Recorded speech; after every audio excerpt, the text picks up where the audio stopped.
Hello and welcome to this presentation and demonstration of how to achieve end-to-end traceability with Produmex WMS to maintain safety and integrity of your products. Before we actually demonstrate this topic, I would like to introduce a number of concepts which are very important in the context of traceability, and these are the GS1 standards. GS1 is a global standardization body in the supply and demand chain and has defined a number of identification standards that are the basis for traceability. The most important one of those is the standard for the logistic units identification, which is called the SSCC, which is short for Serial Shipping Container Code, and this identifies uniquely pallets or other logistic units like cranes, carts, cases and boxes. Then we have the global trade item number, which identifies products, and we also have a standard to identify locations from which products come, which is the GLN or the global location number. Alongside this, GS1 has also defined a number of standardized barcodes like the GS1 14 or EAN 14 to identify individual products, and the GS1 128, which contains extended information about products like, for instance, batch, expiry dates and weight. Furthermore, there are also the electronic communication standards, which are used to exchange information in the supply chain through EDI messages, such as, for instance, the dispatch advice or the advanced shipping notification. The most important standard in this context is SSCC, which is the identification of logistic unit. It is an individual unit that is composed for transport and storage, which has to be managed throughout the supply chain. And the identification key for this is the SSCC, Serial Shipping Container Code, also informally referred to as a license plate. The SSCC in practice is the key element for traceability. It allows to find traceability data about production batches that have been stored in databases and allows to establish the link between the physical goods flow, logistic units that are ready for shipping in stock or delivered, and the associated information flow. Apart from that, there is also the GS1 128 barcodes, which is a representation of identification keys and additional information in a standardized format, like batch numbers, dates, quantities. And there is a standard solution for coding this, which is the GS1 128 barcoding standard, which uses application identifiers to structure the information that is contained within the barcode. We will come back on this during the demonstration. Another important identification means is the GS1 logistic label, because this is a label that allows to unambiguously identify and ensure traceability of logistic unit. There are rules and conventions for this element, including which data should be on the label, the structure of the label, barcodes and text, and the number of parameters regarding its size and location.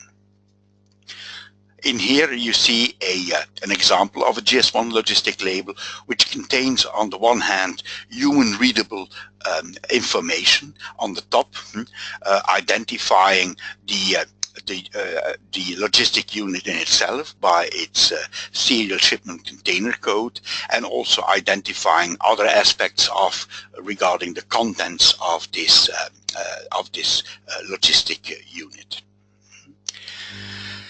These keys, identification keys, are very important in the context of supporting traceability.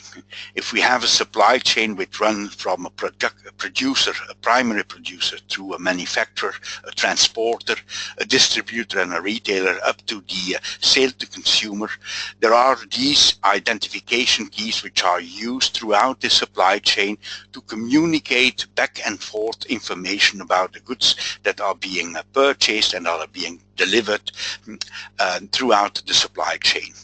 And there are, apart from the identification keys, also a number of data carriers, so technical data carriers, which are used to convey this information. And how does this support now the traceability. So let's imagine that we have a product recall where at the end of the supply chain in the supermarket we discover that there is a problem with specific product, and we want to ensure that the problems can be detected and that further damage can be avoided.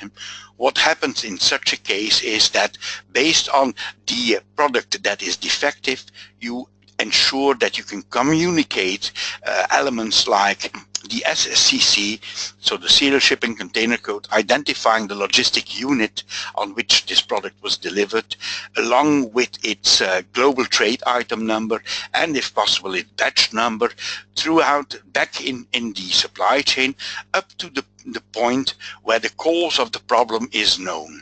And once you know the cause of the problem, what you can then do is that you can do forward communication of the SSCC, global trade item number and batch number to remove the concerned goods from stock and shop shelves. So this is a graphical representation of how the GS1 standards support traceability throughout the supply. So based on the information I just shared with you, let's now proceed with the demo of how our Produmex WMS system supports these traceability issues throughout the supply chain. What I will be showing to you is on the one hand the number of GS1 related settings in our Produmex WMS relating to the organizational structure of the warehouse, and also a number of item master data extensions that are relevant to it. Then I will take you through the inbound logistics process, where we'll be doing a goods receipt and a put away, and where I will be showing which information we capture. And then I will take you through the outbound logistics process, where we are going to pick products, pack them and ship them. And then I will show you how all information throughout these actions is recorded and can be used for backward and forward traceability purposes. We now close the presentation and we move over now to the actual system. So what you see here is the SAP Business One environment in which we have the Produmex WMS application running. So if we open the application, you see that we have a number of administrative functions here that are related to the logistics management in the warehouse. On the other hand, what you see here is an RF terminal, or an emulator of an RF terminal, on which we can execute the operations in the warehouse. What you see here are the main flows that are supported in the warehouse. On the one hand, we have the inbound logistics flow from a purchase order to the goods receipt and the put away. We have the outbound logistics flow from a sales order to a pick list, picking and packing and shipping. We have the internal logistics flow, where we do all the moves and also the inventory checks. And we also have a link to production. So if we are a manufacturing company, we can move products from the warehouse into production and back into the warehouse after they have been produced, thus ensuring also a full traceability. Now let us first focus on a number of organizational structure elements that are of importance in ensuring traceability. If I open this organizational structure, I have now a graphical overview of the physical layout of my warehouse. So I can open this structure, and what I see is that we have a company here, and that within this company we have a number of warehouses, which can be either internal warehouses or also external warehouses.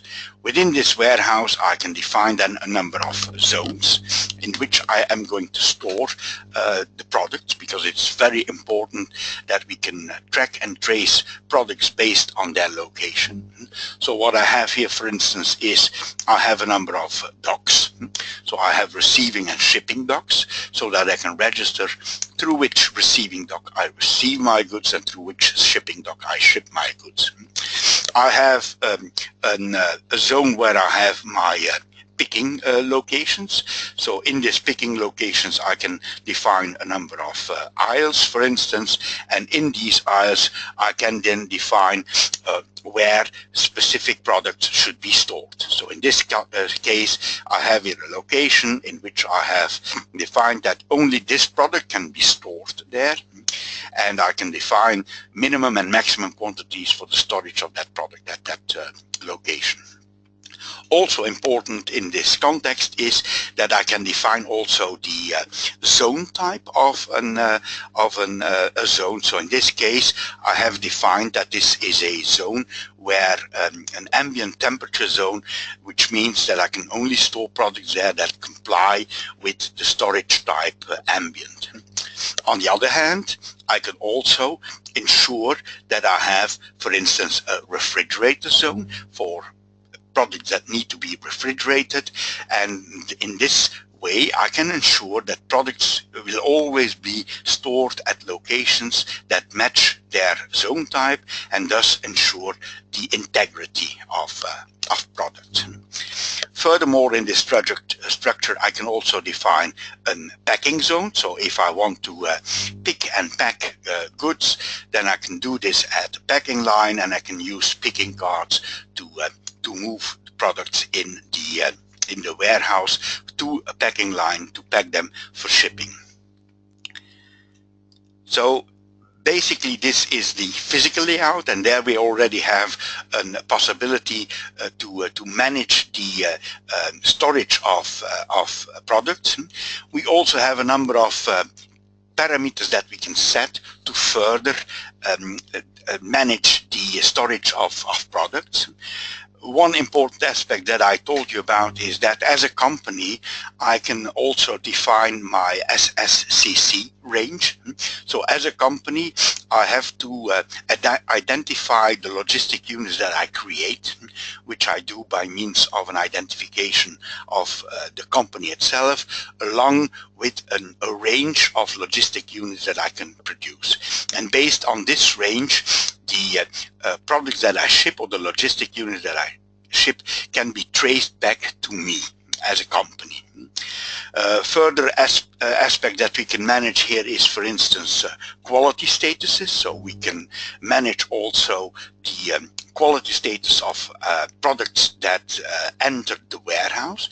For instance, if we want to make sure that a product cannot be released immediately, I can define that upon receipt of a product I will put it in quarantine, for instance.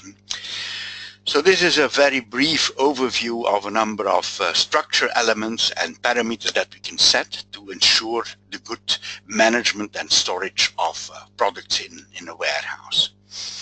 On the other hand, we also have a number of extensions to sub-business 1, where we can define a number of parameters or storage conditions for that product.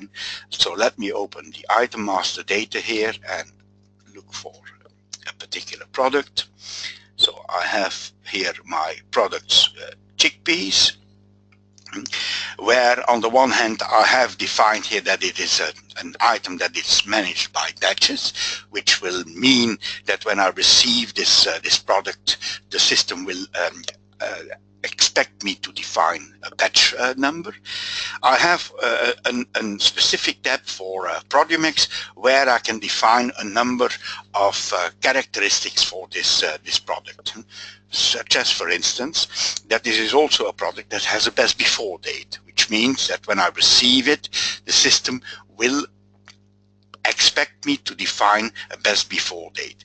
I have here indicated the zone type in which this product should be stored, so it should be stored in the ambient temperature zone, and based on that, the system will ensure that it is stored in that zone, thus ensuring the integrity and safety of the product. I can also indicate here a standard location for this product, for instance.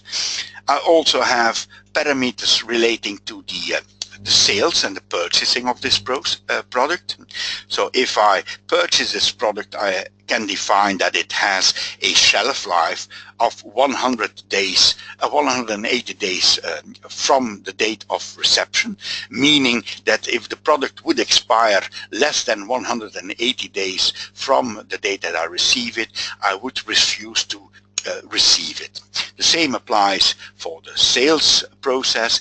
Here I have a shelf life of 90 days, which means that if I deliver a product to my customer, I have to guarantee that it can at least stay 90 days on the shelf of my customer before it actually expires. And this is also something that we can specify on an individual basis. For instance, for a particular customer, we can specify a longer shelf life requirement, or we can also define this at country level, saying for export to UK, the shelf life should be 120 days. And based on that, the system will assign products to specific customers or specific countries.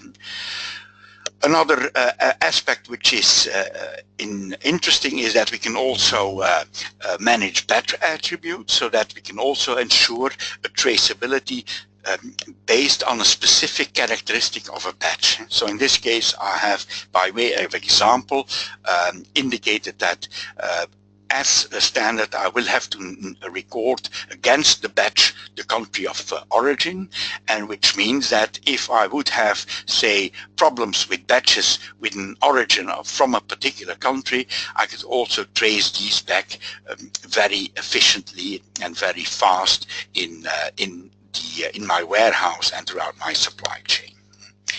So these are a number of item master data extensions which are also relevant to the traceability. So let's now proceed with the inbound logistics process. So what I'm going to do is I'm going to create a purchase order. I open my purchase order, I select my vendor, and I select my item. So in this case, I'm going to purchase chickpeas. Chickpeas are my unit of measure for purchasing a tray. I'm going to specify that I'm going to purchase 50 trays, which is 1 full pallet, and I'm going to add my purchase order. The moment I've added my purchase order, it has already been transferred to the RF terminal where it is ready to be received. So if I go now on my RF terminal, I click on purchase and I click on reception to do a goods receipt. I indicate on which receiving dock I'm going to receive the goods. So I indicate I'm going to receive it on my receiving dock 1. And then I can go through a number of filters.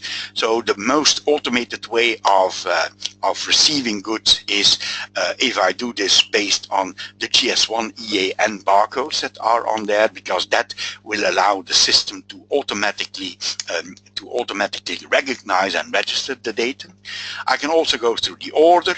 Also, if I have no reference to a purchase order, I can still receive the goods, and I can also do a container reception. Now I'm going to the order. In the order, I have here, as you see, my purchase order that I have just created. I select it. Then the system asks me whether I'm receiving identical logistic units or no identical logistic units. In case I would receive, for instance, 5 pallets of chickpeas, then I could specify here that I would receive 5 identical logistic units. Now I'm going to say I'm not going to receive identical logistic units. Again, the barcode always prevails, but if there is no barcode on the logistic unit, I can still receive it and I can record the information manually. So I select a logistic carrier if I want to track and trace also the logistic carriers that I receive from my suppliers and that I send to my customers. That's also a possibility. And then I scan the product, so the barcode on the product, so the global trade item number, or I select the product. In this case, he knows that it's chickpeas. He asked me to identify a batch number. So normally if there is a batch number in the barcode, the system will automatically detect this and register this. In this case, it is an example of an automatically generated barcode, so I accept it. He asked me for a best before date, and here I've also specified at the item master data that the best before date or the expiry date for this product is 2 years from the date of now. Accept it. He asked me now to confirm the country of origin of this product, so I select it from Portugal, and then I enter the number of items in the unit of measurement group that I have specified for this product. So there are 24 jars on a tray, and there are 50 trays on a pallet, so I have ordered 50 trays, so I say it's 1 pallet. The system will now receive the goods, and at the same time it will also generate now a logistic label that contains all the information about the goods receipt that I've just done. So if we zoom out a bit, what you will see here is a GS1 logistics label, which contains the information about the product that I have received in human readable format, namely this is the content, so the global trade item number, the count of products, so 1200, so 50 trays times 24 is 1200, the best before date, the reception date, and the batch and the lot number, and it also codes that information in barcoded format. So here we have the unique identification of the logistic unit that I have received, and this also contains the barcode that identifies on the one hand here the product, 15 is the best before date, 37 is the count, so the quantity, and 10 is the batch number. So this is all information which is crucial in the context of the traceability. So what has happened now is that if I go to my goods receipt in sub-business 1 and I ask for the last goods receipt, the system documents now that I have here received 1 pallet, and which contains 50 trays, and that the storage location of this is on my receiving dock 1, and that it has a unique identification, which is the SCCC that you see over here. Also the quality status is received, is recorded, the batch number, and the best before date. So all information that I have entered throughout the receiving process is registered. In order to be able to follow the exact location of the products in the warehouse, we also have a specific inventory report in Produmex WMS. So if I look for my item here for my chickpeas and I ask for an overview of my inventory, then what you will see here is that I have indeed my inventory located at various locations, some at a pick location, others at a backup location, and the one that I have just received is now registered at my receiving dock. Okay, so what the system has done now is that it has automatically generated a put away order for this logistic unit, so that I can put it away from my receiving dock and move it into the warehouse. So if I go to my put away now and I say I want to put away from my receiving dock 1, the system will show me all the logistic units that have to be moved away from this receiving dock. So in this case, tells me here that this is my logistic unit. So I now just copy, so I scan the barcode of this, and by scanning it I can then indicate where I want to move this product. So what I can say is, so the system proposes me a default location. I can select a location myself, and if that location is not allowed for this particular product, it will not allow me to move it here. So say for instance that I want to move it on this location. He tells me the storage location is not allowed for the item.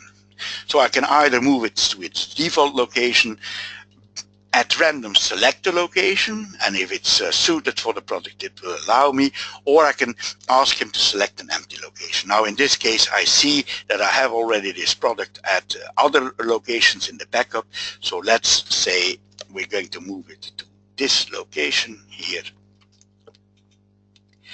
and it is now moved there. And if I refresh my inventory report, what you will see is that indeed the pallet that I have just moved is now recorded to be at this location in my warehouse. So this concludes the demonstration of the inbound logistics process and the capturing of all information that is associated with this. Now let's now turn to the outbound logistics process, where we base ourselves on a sales order. So I'm going to create a sales order now. So I'm going to select my customer. I'm going to select my product. So in this case, I'm going to sell him a number of trays of chickpeas. So let's assume that we're going to sell him 5 trays. So I add my sales order. So I have my sales order now, and what will happen now is that in order to make it ensure that this can be picked, packed and shipped to my customer, I have to release it as a pick list to the shop floor. The first step in that is that I create a pick list proposal, and through this pick list proposal, the system will allocate the stock to this sales order and verify whether I have sufficient stock to fulfill the order. So what you see here is that it has indeed now indicated there is an ordered quantity of 5. I have been able to make a reservation of a specific quantity, and I have, of that particular batch, I still have 22 trays available. So I have full stock available, and the stock is also compliant with the shelf life conditions of the customer in question. And in this case, the system has reserved a particular batch for me, namely this batch with a best before date of 21st of October 2018. This is to ensure that we work on a FIFO basis, so first expired, first out. I can select also the shipping dock through which I'm going to ship this product, and then I can generate my pick list.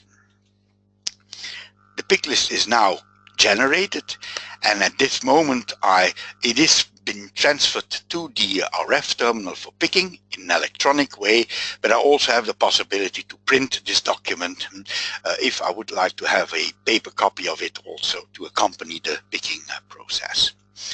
So let's now go to the picking process. So I go through my sales button here. I have a number of options for the picking process, but I'll only show you the picking of an individual pick list. So I select here the pick list that I want to pick for.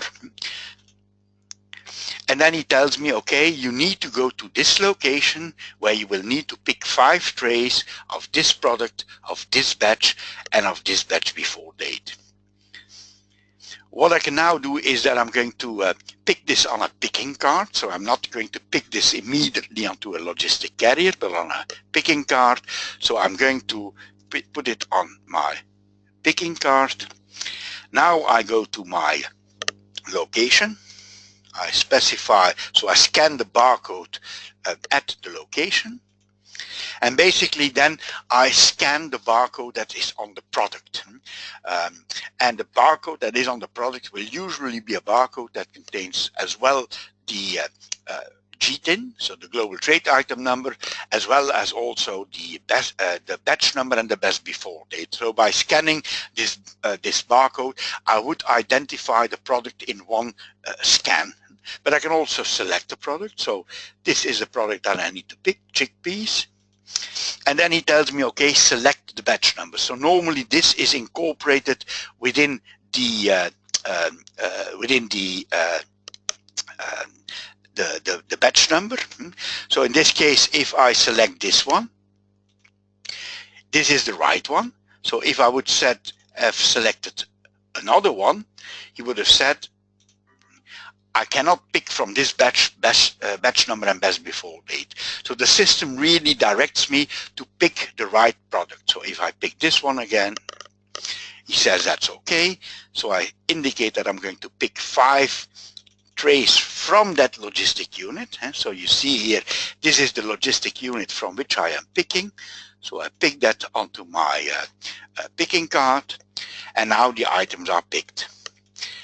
What I now need to do is that I need to go to my packing station. So if I open my packing station now, I can go to my packing station. I can indicate on which packing location I will pack the goods. So I select my packing line 1. I enter the identification of my picking card. I can also do this by scanning if I would have a barcode on that. So I enter the card, and now I start the packing process. He asked me to select a logistic carrier. Suppose that I'm going to put this into a carton box. And then he tells me, okay, this is the product that you need to pack. So I could spread it at this moment across different cartons, but in this case I'm going to pack it into one logistic unit. So the moment I specify that I'm going to add these items to this logistic carrier, the system will now generate a new SCCC. So we have, at that moment, we have a link between the SCCC, so the logistic unit from which we have taken the product, and we have now a link to the logistic unit to which we have moved the product. So I'm now going to finish this logistic unit, and he tells me now to move it to my shipping dock 1, and at the same time he will now generate also a shipping label. Okay, yes, now we have a shipping label, and if we look at that shipping label, we have now the information of where we're shipping from, to whom we are shipping, again the information in human readable format, and again here the identification of the logistic unit, as well as the identification of what we are shipping in this case, and so the identification of the product, the identification of the best before date, the quantity, and the batch number. So we now move the logistic units to our shipping dock. Okay, and so we proceed now back with our RF terminal to conclude the outbound logistics process. So we're now going to the sales button again. We're going to shipping. We identify our shipping dock. We specify that we're going to ship a pick list. This is the pick list that we are going to ship for, and this is the logistic unit that we are going to ship.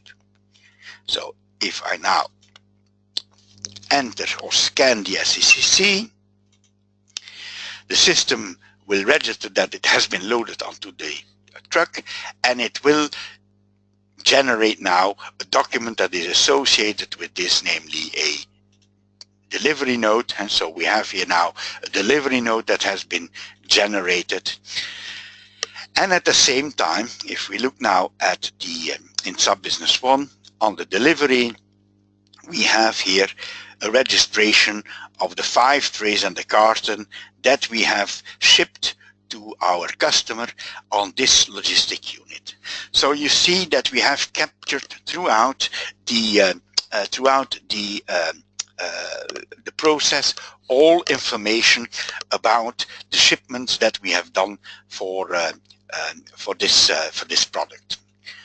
Okay, now in order to show you how we can trace back all this information, let me allow you now to open our traceability report. So I open my traceability report. First, let me show you a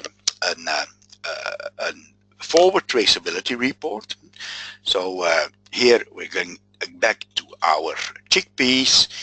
I'm going to open the forward traceability report, and what you see here are all the batches of this product that we have processed through our warehouse. And if we go to a particular batch, for instance, we see here, okay, this is the goods receipt that we have done on this batch, and we see here when we have received it, who did receive it, from which business part that we received it, what was the quantity, what was the batch number, the batch before date, and what was the SSCC, so the logistic unit on which we received it. We can then also check the delivery. So this pallet has been shipped as one whole to another customer, and here this customer, and it was shipped on the same SSCC. We can look at the movements that have taken place.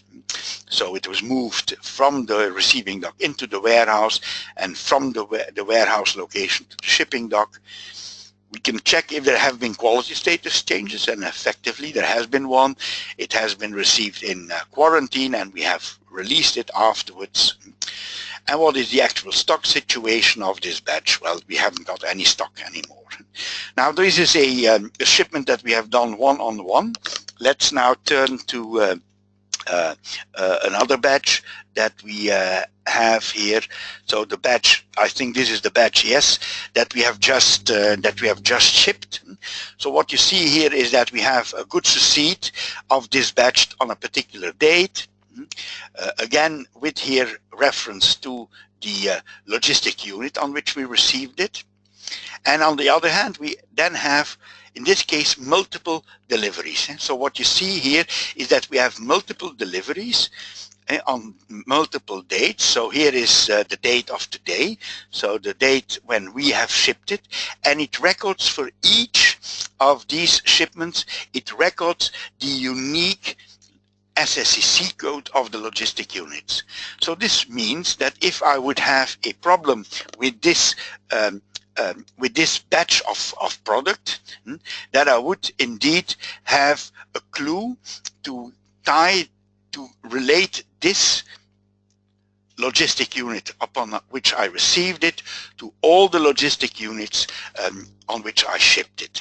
And so in this way we have a complete traceability that we can assure for this product. So this is the forward traceability for a product that we have just received in our warehouse. Let me show you now also how this can work for a product that is produced. So if I define now that I'm going to do a backward traceability report for a particular product, let me see one that I can show you where I have this backward traceability. This one, not yes, this is a product, for instance, for which I can show this. So if I now open a backward traceability, I don't just have a sort of an overview of the goods receipt and the deliveries that I made of this product, but I also have an overview of all the products that went in there. So in order to produce this batch of this product, I have used a number of components. So I have used a can, and I know which batch of which can I have used. I have used carton, and I know which batch of this carton I have used. I have also my lids that I put on my jars, but I also have intermediate products. So here I have an intermediate product that has gone into this final product, and this intermediate product is composed of a number of other intermediate products. So here I have a full traceability of all components that have gone into this final product. So this is the final product, and these are all the components that have gone in there, including intermediate products. And for all of these products, I have a trace of when they have been received.